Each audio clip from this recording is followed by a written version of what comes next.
फुलसावंगी येथील ढानकी रोडवर असलेल्या एका कोल्ड्रिंक व पानपटरीच्या गोडाऊनला भीषण आग लागली, त्यामुळे दुकानातील साहित्य जळून खाक झाले.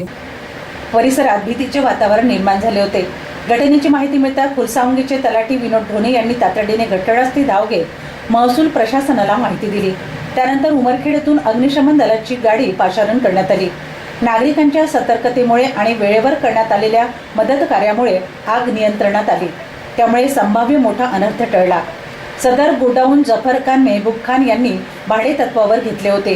गोडाऊनमध्ये फ्रीज, इन्व्हर्टर, कोल्ड्रिंक्स, बिस्लरीच्या बाटल्या तसेच इतर साहित्य मोठ्या प्रमाणात साठवून ठेवण्यात आले होते. आगीत लाखो रुपयांचा माल जळून खाक झाल्याचा प्राथमिक अंदाज व्यक्त करण्यात येत आहे. सुदैवाने या घटनेत कोणतीही जीवितहानी मात्र झाली नाही. व्यापाऱ्यांचे मोठे आर्थिक नुकसान झालेले आहे. आग लागल्याचे नेमके कारण अद्याप स्पष्ट झाले नसून पुढील तपास सुरू आहे. फुलसावंगी हे परिसरातील मोठे व्यापारी केंद्र मानले जाते. दररोज हजारो नागरिकांची येथे वर्दळ असते. मात्र शहरात कायमस्वरूपी अग्निशमन यंत्रणा नसल्याने नागरिकांनी तीव्र नाराजी व्यक्त केली आहे.